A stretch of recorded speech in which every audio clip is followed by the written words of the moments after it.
우리 인간의 연약함을 우리는 너무나 잘 알고 있습니다. 우리 인간이 아무리 강한 것 같아도 40일 정도를 굶으면 생존할 수 있는 사람이 거의 없습니다. 그리고 8분 정도만 호흡을 멈추게 되면 사람의 생존이 불가능하게 되고요. 3일만 우리가 물을 먹지 못해도 생존이 어렵다고 합니다. 그런데 여러분, 우리 인생들에게 소망이라고 하는 게 없다면 우리 인생은 한순간도 버티기 어려운 그러한 존재라고 하는 사실입니다. 사람은 누구를 막론하고 모양은 다르지만 소망의 내용은 다르지만 소망이 없이 살아가는 사람은 아무도 없습니다.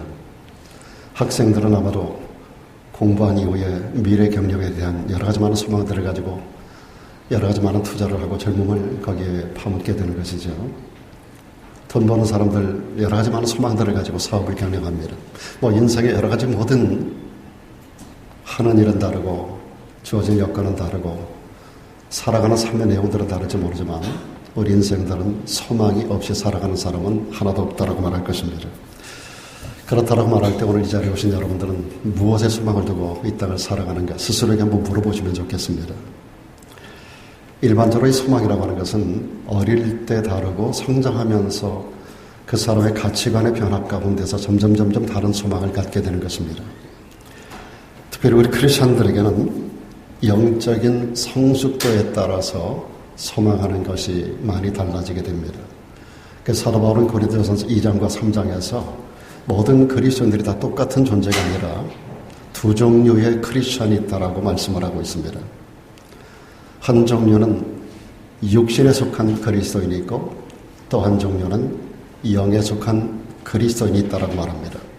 육신에 속한 그리스도인은 영적인 어린아이라고 말하고 있고 영에 속한 그리스도인은 영적으로 장성한 분량의 이런 사람으로 비유하고 있습니다.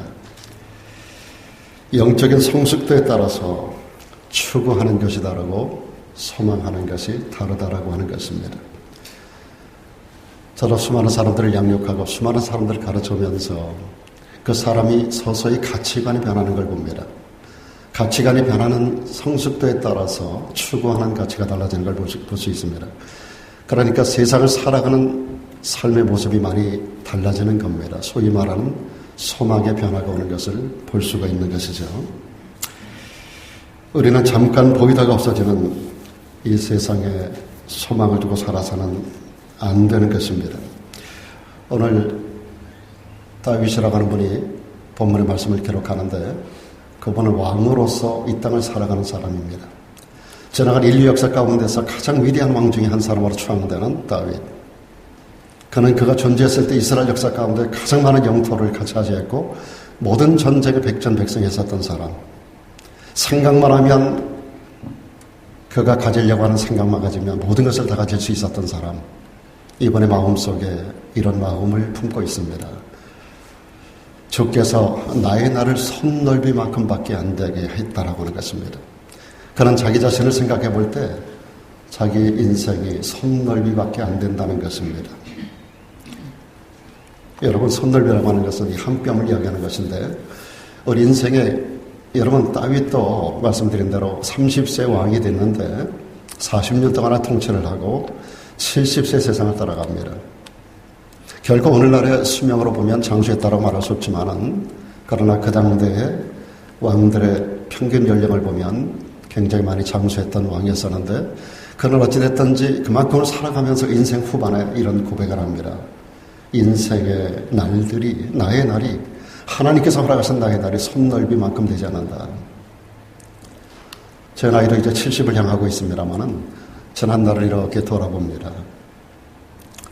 제가 27살 되었을 때 교회 처음 개척교회를 시작을 했어요. 그리고 이제 만 41년이 되었습니다만은 그런 여정을 쭉 지나오는 과정에서 지난 날들을 쭉 돌아봅니다. 얼마나 시간들이 빨리 지나가는지 몰라요.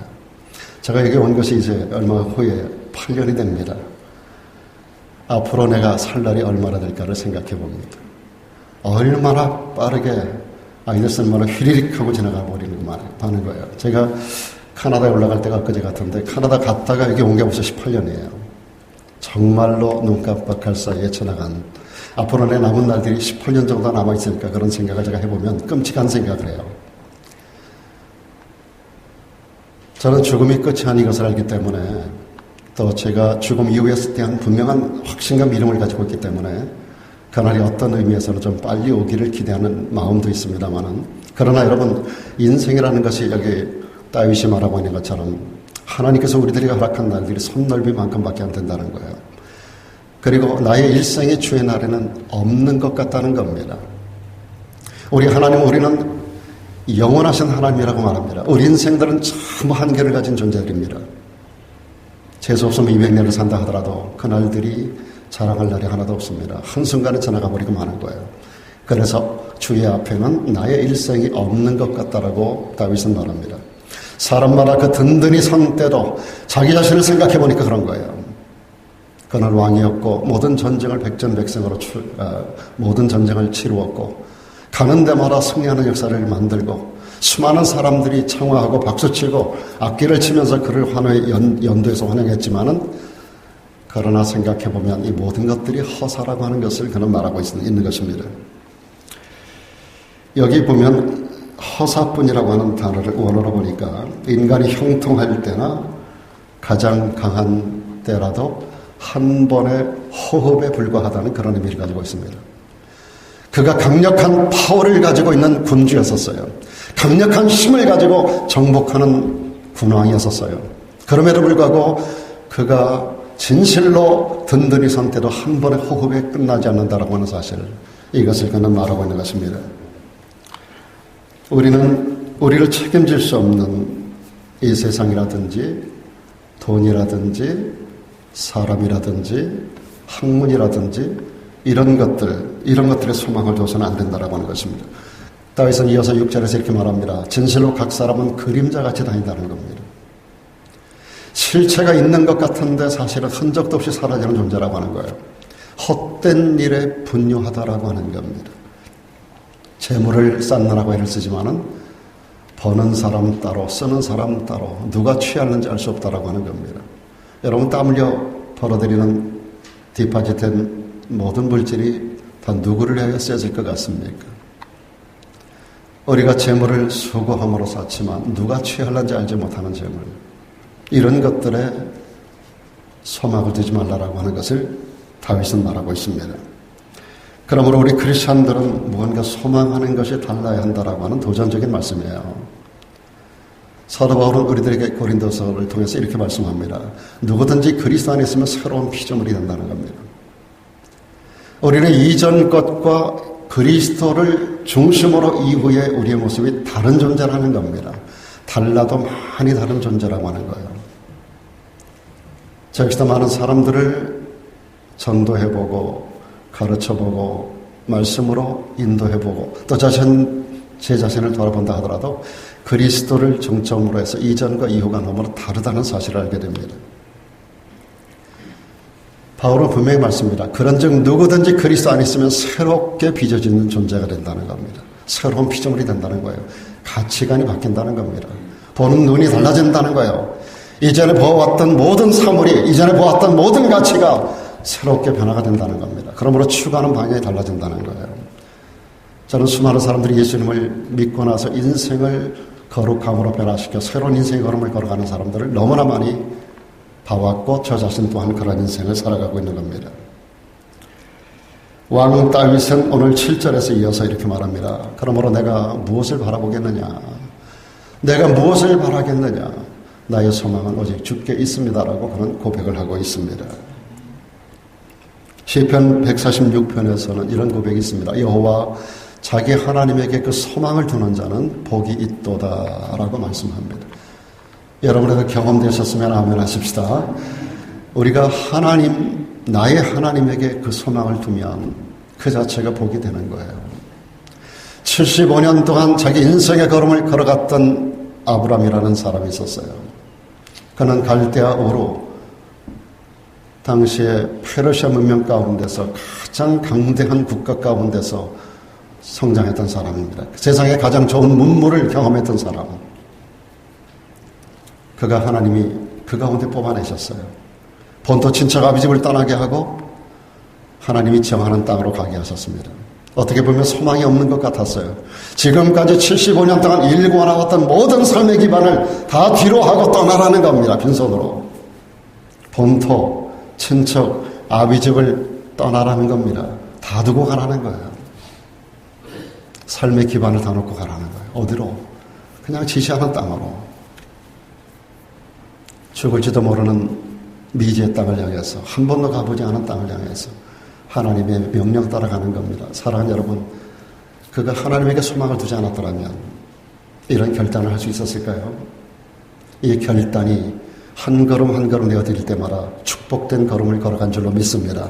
그래서 아브라함의 인생은 이때 이후로 100년의 인생을 더 살게 돼요. 75세 부름을 받고 175년의 세상을 떠나는 날까지 그 인생은 한마디로 말하면 복된 인생의 걸음을 걸었던 사람이에요. 그래서 아브라함 하게 되면 믿음의 조상이라고만 하는 게 아니라 복의 조상이라고 우리가 말하는 겁니다. 그는 걸어가는 인생의 모든 걸음이 축복이었었어요. 아무것도 없었던 무에서 그가 벌어서 얻은 소득도 아니고 추구하여 만들어낸 자산도 아무것도 없었지만 그러나 하나님께서는 그에게 누르고 흔들어 넘치도록 후회되어 부어주심으로 그 걸어가는 모든 인생의 걸음을 여호와 일에 예비하시는 가운데서 걷는 걸음마다 여호와의 말씀을 따라갈 때마다 여호와께 소망을 두고 여호와의 명령대로 살아갈 때마다 그 인생은 축복의 역사가 전개되었던 거예요. 그는 자신만이 아닙니다. 그의 아들 이삭에게로, 야곱에게로, 12아들에게로, 그리고 그 후손 오늘날의 4,000년의 역사를 관통하며 이스라엘 역사 가운데서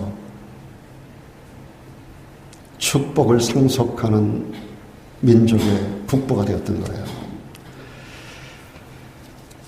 간혹 여러분에게 말씀드립니다만은 제가 1996년도 여름에 나병 환자들이 격리되고 수용되어 있었던 작은 사슴의 섬 소록도를 방문한 적이 있었어요. 거기에 수용되어 있는 분들을 바라보면서 참 굉장히 안타까운 마음을 가진 적이 있었습니다.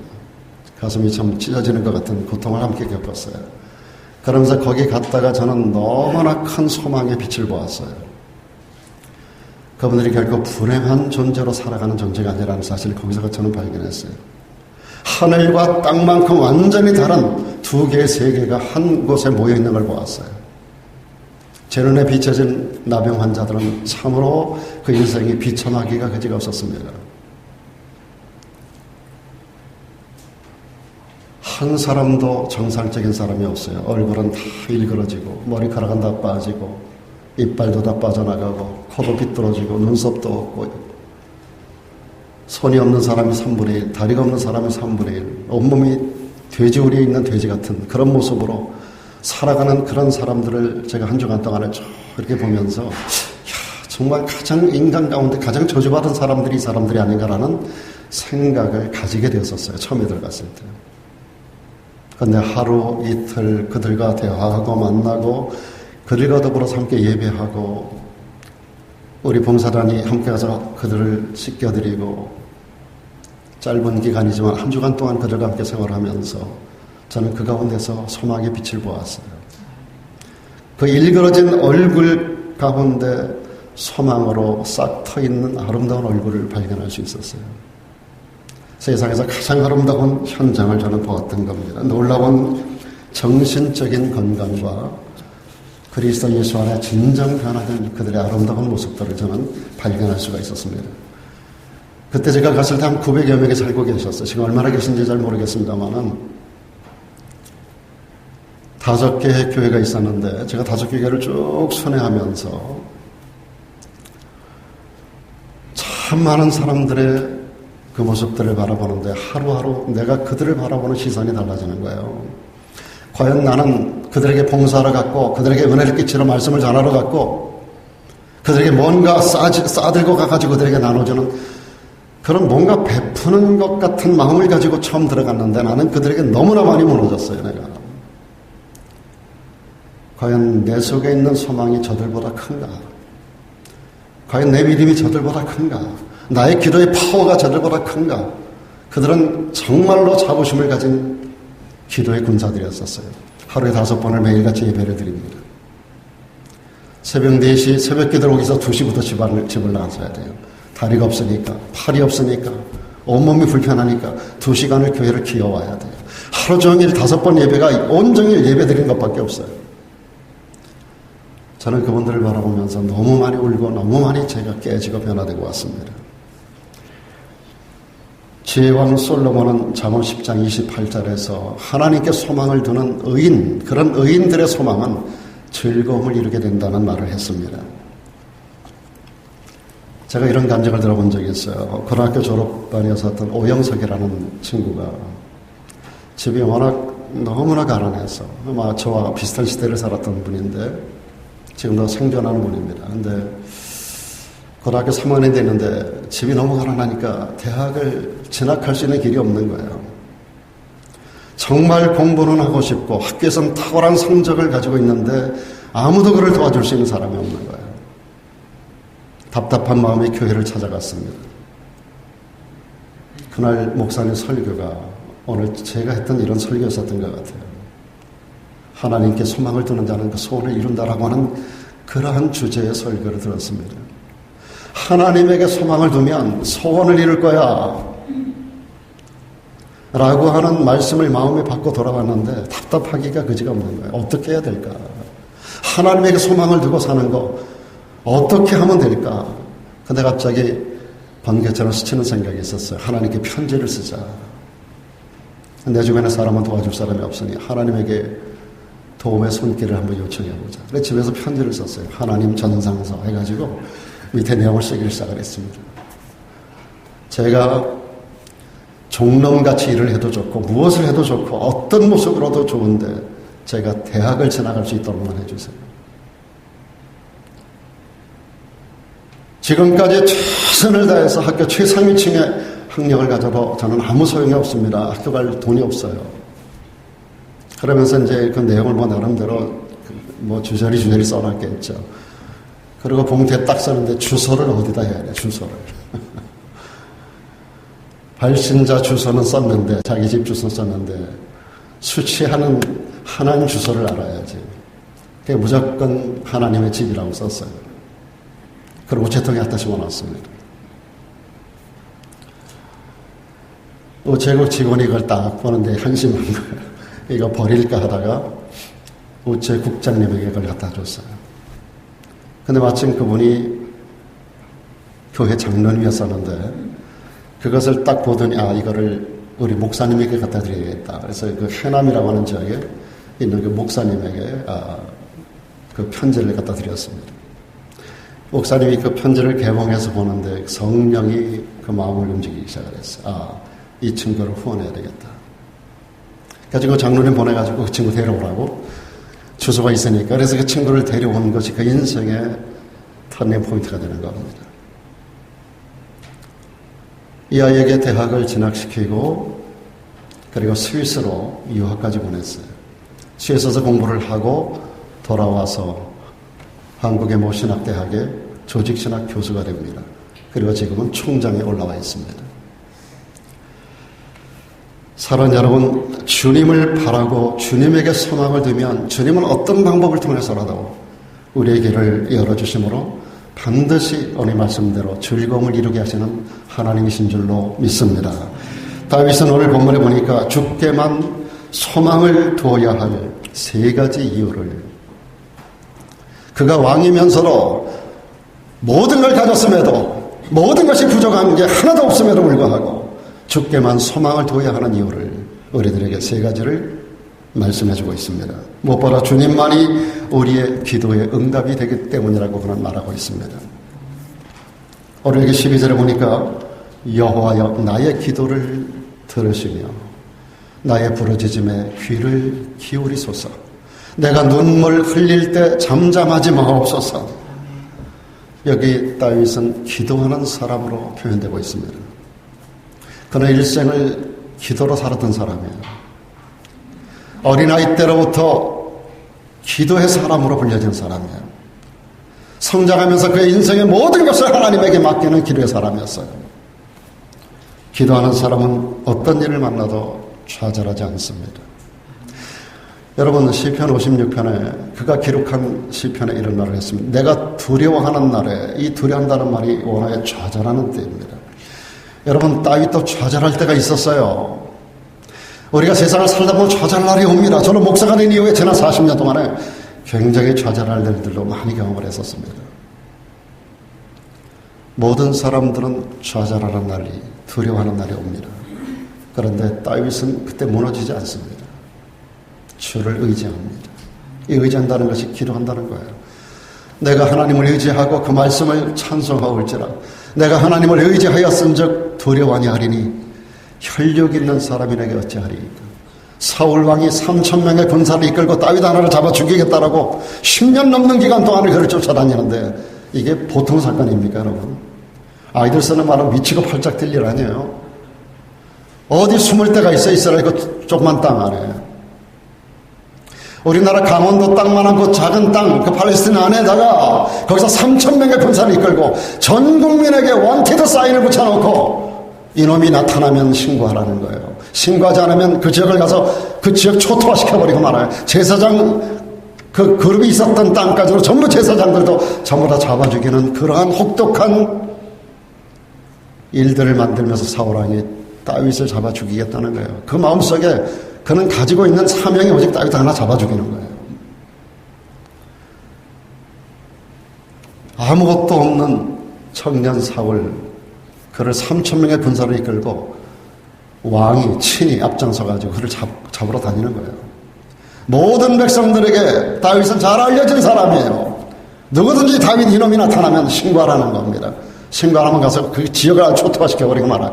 그러니까 사람이 나타나면 신고 안 할 수가 없어요. 여러 번 신고의 대상이 됩니다. 그 숨은 곳을 찾아옵니다. 3,000명의 군사를 이끌고 옵니다. 다윗은 두려워합니다. 좌절합니다.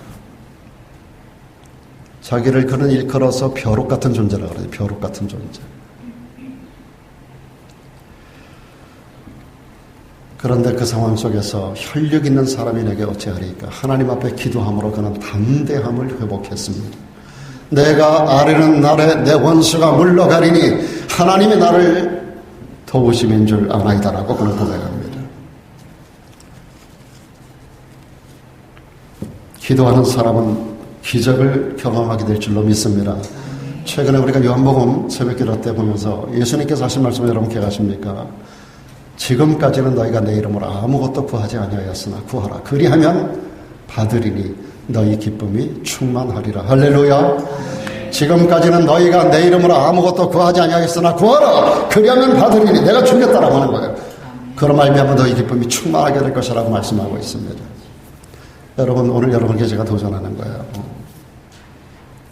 여러분에게도 어려운 일들이 있을 겁니다. 서방에서 전쟁의 전쟁 소식, 난리와 난리 소식, 우리 조국에 들려오는 소식들, 온 세상에, 그리고 오늘 젊은이들이 미래 소망을 별로 갖고 있는 젊은이들이 별로 없어요.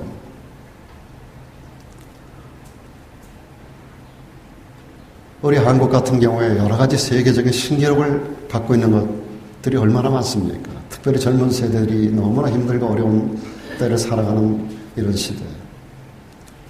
좌절할 수밖에 없는 여러 가지 많은 삶의 환경적인 요인들이 우리에게 얼마나 많습니까? 그러나 주님은 우리들에게 이렇게 권면합니다. 지금까지는 너희 힘으로만 살았잖아. 이제부터는 나에게 한번 맡겨봐. 지금까지는 너희가 내 이름으로 아무것도 구하지 아니하고 네 힘으로만 살았잖아. 그러나 나에게 한번 맡겨봐. 그러면 내가 너희 기쁨을 충만케 해줄 거야. 내가 너희에게 구하는 것을 받게 해줄 거야. 지금까지는 너희가 내 이름으로 아무것도 구하지 아니하였으나 구하라. 그리하면 받으리니 너희 기쁨이 충만하리라. 이걸 뒤집어 놓고 보면 지금까지 너희가 내 이름으로 내 앞에 아무것도 구하지 아니하여 아무것도 받지 못했지만 이제 구하면 내가 너에게 줄 거니까 그걸 받으면 너희 기쁨이 충만하게 될 거야. 이런 뜻 아니겠어요? 예레미야 33장 3절은 이렇게 말씀합니다. 너는 내게 부르짖으라. 내가 내게 응답하겠고 네가 알지 못하는 크고 비밀한 일을 내게 보여주겠다라고 말씀하셨습니다. 주님 앞에 기도하는 사람들, 부르짖는 사람들. 저는 처음 예수를 믿은 청년의 때부터 산상 기도를 참 많이 다니고 이 부르짖는 기도를 참 많이 해왔어요. 그리고 수많은 기적의 역사들이 제 주변에 이루어져 나가는 것을 너무나 많이 봐왔어요. 죽은 자가 살아나는 거 하나 빼고는 제가 못 본 게 없어요. 경험하지 못한 게 없어요. 정말 놀라운 경험들, 영적 세계 상층, 중층, 하층까지 다 갔다 와보고 수많은 사건, 모든 일들을 얼마나 많이 경험해 왔는지 몰라요. 그래서 제가 성품상 사람들 앞에 나서는 성품이 아니므로 강단에서는 제가 강력하게 설교를 하는 거예요. 너무나 많이 봐왔기 때문입니다. 너는 내게 부르짖어라. 내가 내게 응답해 줄 거야. 네가 알지 못했던, 경험하지 못했던 크고 위대한 비밀들, 놀라운 비밀들을 내가 너에게 보여줄 거야. 체험하게 해줄 거야. 여러분, 모세의 기도가 홍해를 가르고 홍해를 마른 땅처럼 건너게 하는 역사. 모세의 기도는 그 이스라엘 백성들을 따라오는 애굽 바로의 군사를 바닷속에 쳐 넣어버리는 놀라운 기적을 만들어냅니다. 다윗은 기도로 매 순간을 기적을 써나갔던 사람입니다. 어려서부터 일생을 살아가며 그는 기도로, 모든 전쟁을 수행하는 것을 기도로, 모든 인생의 역사를 기도로, 어린아이 때로부터 쫓겨다닐 때, 왕이 됐을 때 세계에서 가장 잘 나가는 그런 큰 일들을 감당할 때도 그는 한순간도 기도의 줄을 놓친 적이 없어요. 그 말은 기도로 하나님의 도움을 일생 동안 경험했던 사람이었던 것입니다. 구약성경에 엘리야라든지 엘리사라든지 신약성경에 사도 바울이라든지 사도 베드로 같은 사람은 죽은 자까지도 기도를 통하여 일으켰었던 사람들입니다. 오늘 우리도 기도하면 기적이 일어날 줄로 믿습니다. 마가복음 16장에서 예수께서 우리들에게 약속하셨어요. 저희가 내 이름으로 귀신을 쫓아낸다라고 말씀합니다. 기도하면 귀신이 쫓겨나갑니다. 기도와 금식에는 이런 이유, 이런 종류, 이런 귀신들이 쫓겨나가지 않는다라고 말씀하거든요. 너희가 내 이름으로 귀신을 쫓아내며 너희가 내 이름으로 새 방언을 말하며 너희가 내 이름으로 무슨 독을 맞춰도 해를 받지 않는다 그랬어요. 너희가 내 이름으로 뱀을 짚는다고 그랬어요. 너희가 내 이름으로 병든 자의 머리에 손을 얹으면 낫는다고 말씀하셨어요. 너희가 내 이름으로, 이 말은 너희가 내 이름으로 기도하면 그 뜻 아니겠어요? 이제부터 우리가 기도함으로 여러분의 삶을 파괴하고 도둑질하고 죽이고 멸망시키려고 미래경량을 앞에서부터 원천적으로 막아내는 모든 귀신의 세력을 내어 쫓는 역사가 기도를 통하여 이루어지게 될 줄로 믿습니다. 저희가 내 이름으로 귀신을 쫓아내며 내 이름으로 새 방언을 말하며 뱀을 집으며 무슨 독을 마셔도 해를 받지 아니하며 병든 자에게 손을 얹으적 나으리라. 이런 기적의 역사를 제 지나간 역사 가운데도 너무나 많이 경험해 왔었던 그러한 체험적인 사건입니다. 사랑하는 여러분, 기도는 만사를 변화시키게 될 줄로 믿습니다. 지금도 제 지갑 속에는 40여 년 전에 한국의 믿음 기도원, 그 전가호 목사라고 하는 분이 그 기도원을 끌어갔었는데 거기 앞에다 썼었던 돌에 썼었던 그 문구들을 제가 다 쓴 걸 40년 동안 이상을 제가 가지고 다녀요. 그 가운데 한 문구가 기도는 만사를 변화시킨다는 거예요. 저는 이 말씀을 40여 년 동안 계속 붙들고 지금까지 살아왔어요. 그리고 이 말씀이 효과가 있다는 사실을 너무나 많이 현장에서 경험을 합니다. 기도는 만사를 변화시키는 줄로 믿습니다. 그래서 기도하는 사람은 응답으로 위로를 얻게 되고 응답으로 오늘 이 말씀 그대로 기쁨을 얻게 되는 줄로 믿습니다. 하나님을 믿는 사람은 어떤 상황에도 그런 의미에서 꿈을 버려서는 안 됩니다. 왜요? 기도할 수 있기 때문입니다. 기도할 수 있는데 왜 걱정하십니까? 기도할 수 있는데 왜 염려하십니까? 이런 찬송가 있잖아요. 기도는 우리 안식, 빛으로 인도하는 줄로 믿습니다. 여러분이 아무리 어려워도 믿는 사람의 경우 꿈을 버리면 안 됩니다. 기도할 수 있기 때문이고 기도는 응답이 약속되어 있기 때문입니다. 여러분, 믿음의 어머니 한나는 여자로서 자녀를 생산하지 못한 안타까움을 가지고 있었어요. 괴로움을 가지고 남편에게도 위로를 받지 못하고 누구에도 위로를 받지 못했어요. 그가 하나님 앞에 나가기로 결심을 하고 일어섭니다. 하나님 앞에 나가서 하나님의 성전에서 하나님 앞에 통곡하며 기도합니다. 그날에 하나님이 위로가 그의 영혼을 주장하십니다. 그 마음에 평강을 줍니다.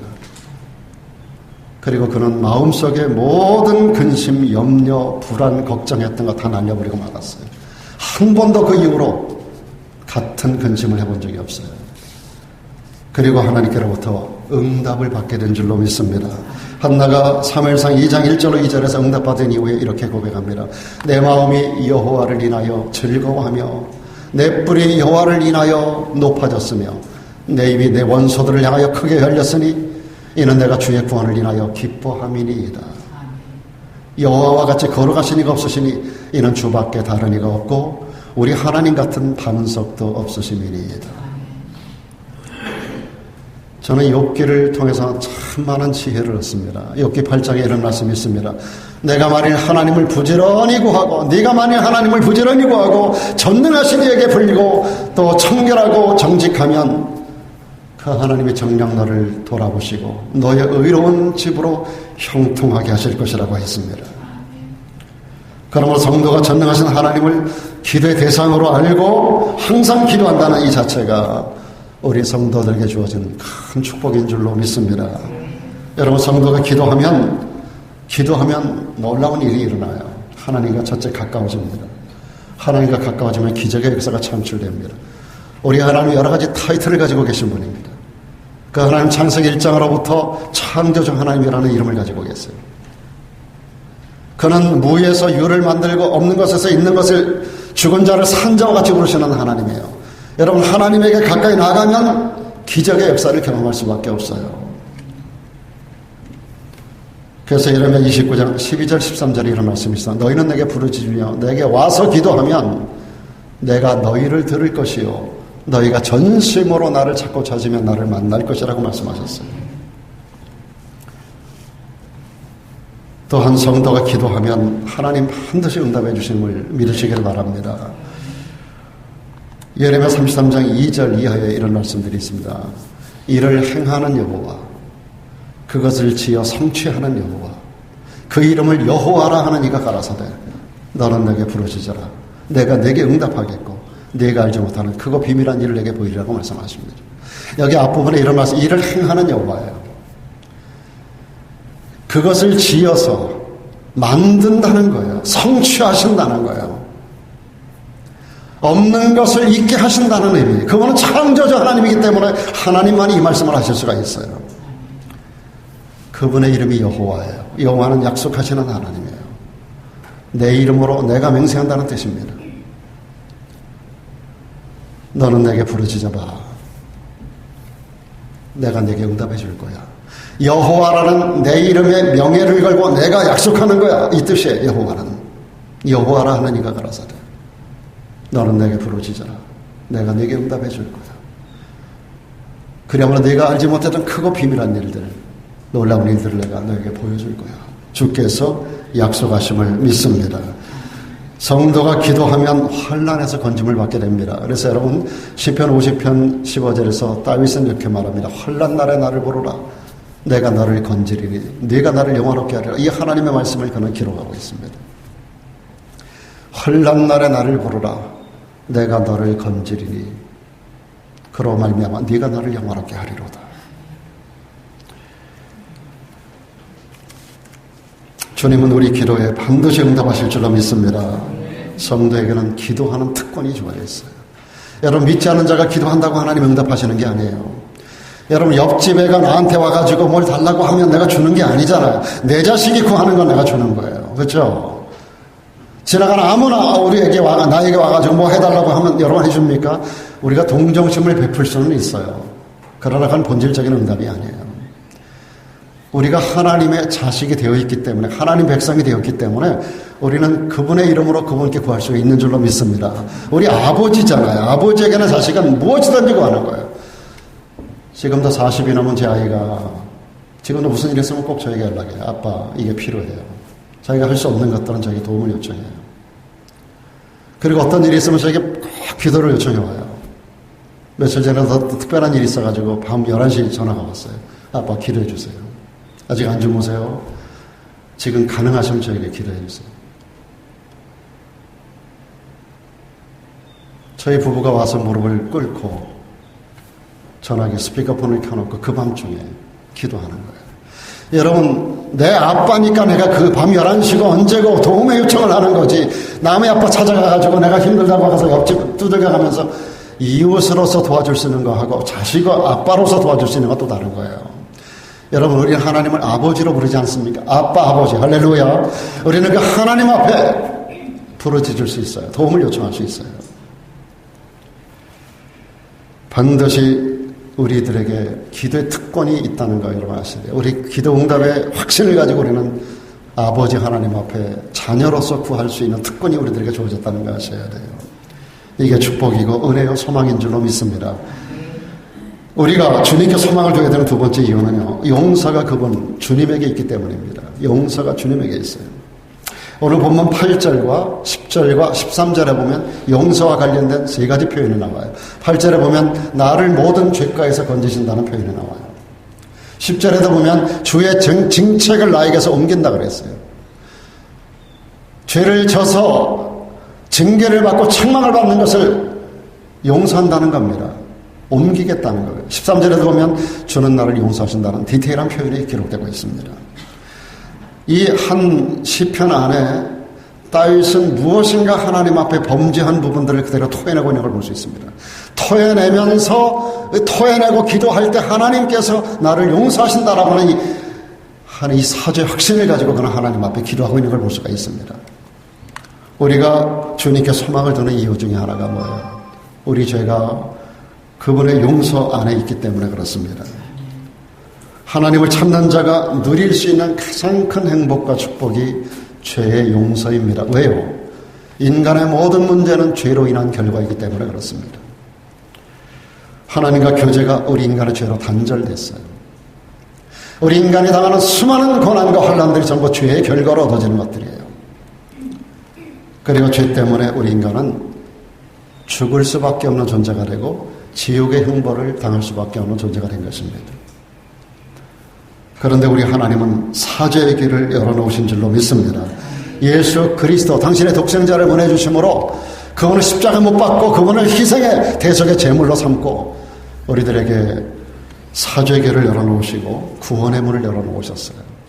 그리고 생명을 얻되 풍성히 얻는 삶을 약속하신 줄로 믿습니다.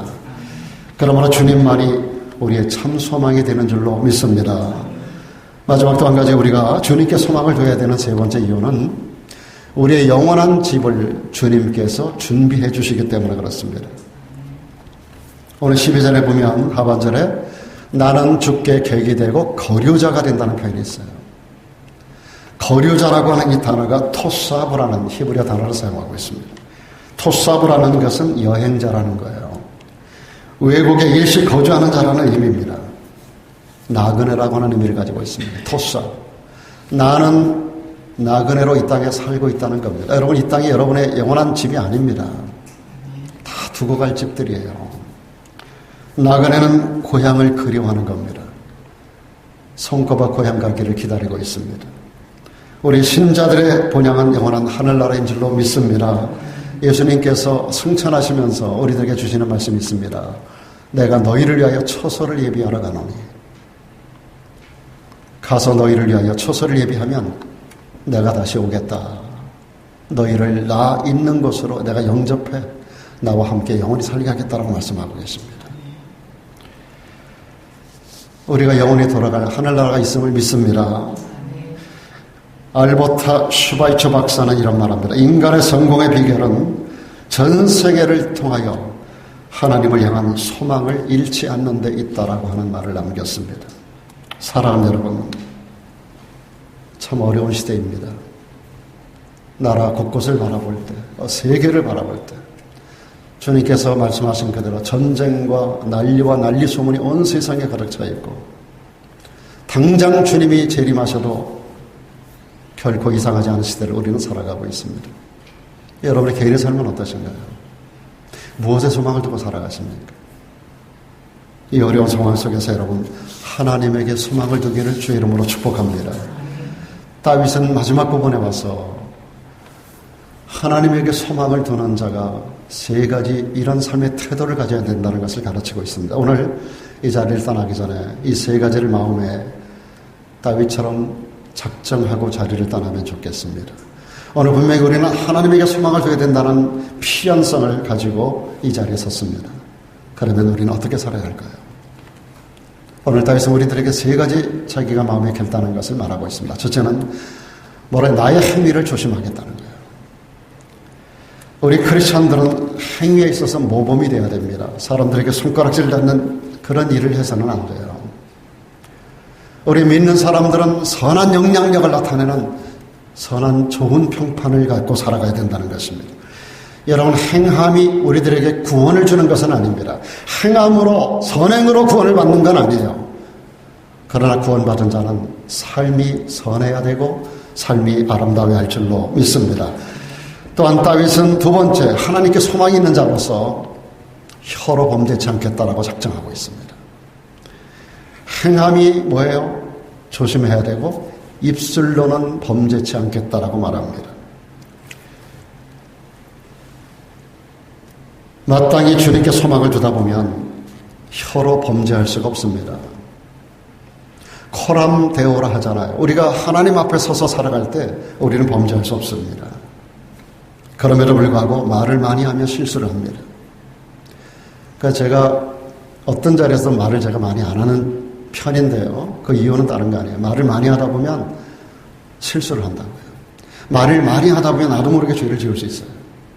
그래서 오늘 여기 다윗은 입에 재갈을 먹이겠다 그래서 입에 재갈을 먹이겠다.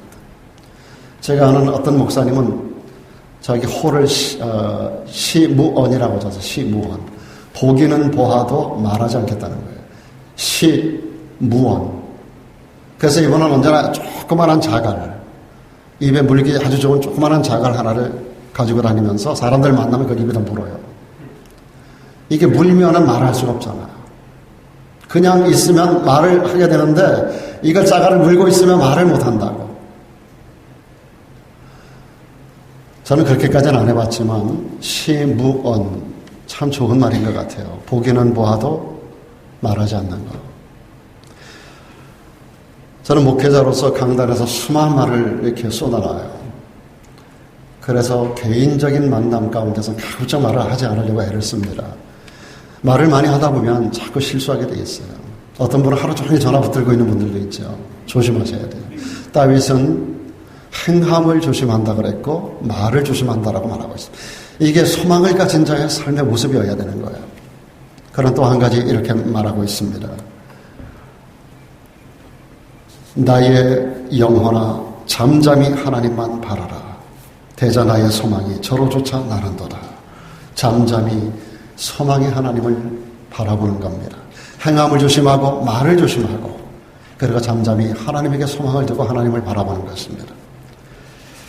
한 사람 이야기 말씀을 드리고 말씀을 마치려고 합니다. 제가 오래전에 굉장히 존경했던 목사님 중에 한 분인데 김요석 목사님이라는 분입니다. 독일에서 유학을 하고 한국에 돌아와서 이분이 그 교수로도 초빙을 받고 많은 아주 큰 일들을 할 수 있었던 분인데 이분이 찾아간 곳이 어딘가 하면 전라남도 영암군에 위치한 나환자 정착촌인 영호마을이라는 곳을 찾아가서 거기서 나환자들과 10년 동안을 함께 뒹굴러요. 그들의 피고름을 그 입으로 여러분 나환자들 손으로 만지는 것도 쉽지 않습니다. 여러분 처음에 가시면 저는 그들 처음에 가서 악수하는 일이 굉장히 껄끄러웠어요. 어느 집에 갔더니 캔 음료를 딱 따주는데 이거 못 마시겠더라고요. 어떤 집에 식사 초대를 해서 갔어요. 그분 그 손을 가지고 나무를 묻혀가지고 그걸 상에다 놨는데 이거 못 먹겠더라고요. 제가 얼마나 하나님 앞에 회개를 많이 했는지 몰라요. 한여름이라서 땀을 많이 흘렸다고 집에 와서 샤워하라는 거예요. 뒷편 한 켠에다가 이렇게 천막 쳐놓고 나서 거기다 샤워장을 만들어 놨더라고요. 샤워를 하고 타월을 주는데 새 거가 아니고 근데 쓰던 거예요. 그거 갖고 몸을 못 닦겠더라고요. 제가 그 순간순간을 일생을 생각하며 얼마나 제가 부끄러운지 몰라요. 그리고 참 많은 순간을 회개했습니다. 그분이 그 손으로 캔 따준다고 그거를 마시기를 꺼려하고 눈치 봐가면서 한 모금 마셨나 모르겠어요. 그 손으로 정성껏 버무려주는 그 나물 그거를 그 나환자들 손으로 버무렸더라고. 그들이 쓰는 수건, 타월 그 나름대로는 빨았겠죠. 목사에게 그냥 줬겠어요. 쓰던 거를 빨아서 줬겠는데 그거를 쓰면서도 너무 깨끗러운 그런 생각을 가졌다. 근데 이 김효성 목사님은 그들과 함께 살 뿐 아니라 그 고름을 입으로 짜내는 거예요, 입으로. 이게 쉬운 일이 아닙니다, 여러분. 정상적인 사람의 피고름도 입으로 짜내기가 어려운데 나병 환자들 그 고름을 입으로 짜는 거는 자기가 나 환자가 되겠다는 거예요. 그리고 중국에 가서도 나 환자 사역을 계속하고 그 이후에 그 사역은 제가 지금 잘 소식을 못 들어서 잘 모르겠습니다만 이분이 언뜻 생각이 나더라고요. 제가 오늘 아까 말씀드렸잖아요. 제가 소록도 갔었던 이야기하다 생각하다 보니까 이분 생각이 나서 결론적으로 말씀드리는 거예요. 저하고 똑같은 경험을 하신 분이에요. 이분이 거기 할머니 한 분에게 대화를 나누는 이야기, 그 책에 여기 잊혀진 사람들의 마을이라는 이 책입니다. 영어 마을인데 이 책에 나오는 이야기예요. 그중에 한 할머니에게 이런 질문을 했습니다. 할머니의 가혹한 운명 때문에 하나님을 원망하시지는 않으시나요? 하고 물어요. 이때 이 할머니가 이렇게 대답하십니다. 저도 똑같은 질문을 했고 똑같은 대답을 받아본 적이 있어요. 밤 11시에 저를 찾아왔던 어떤 할머니에게서 똑같은 대답을 제가 들었어요. 그런데 이분이 똑같은 대답을 하셨어요. 처음에 문둥병은 내게 사형 선고나 다름없었습니다. 저는 아무 가치 없는 사람이 되었지요. 부모, 형제도 저를 거부했으니까요. 하지만 저는 이제 하나님을 만났습니다. 하나님은 저를 딸이라고 불러주셨습니다. 그리고 저는 새로운 형제 자매들을 얻었지요. 하나님은 여기서 살아온 긴 세월 동안 나를 잊지 않으시고 그 아들 예수님을 믿는 믿음을 선물로 주셨지요. 하늘나라에 갈 소망도 주시고요. 제게는 장차 하늘나라에서 영원히 살 참 소망이 있습니다. 그리고 목사님에게 이런 질문을 합니다. 목사님, 이것이 참 복 아니겠어요? 기도하겠습니다.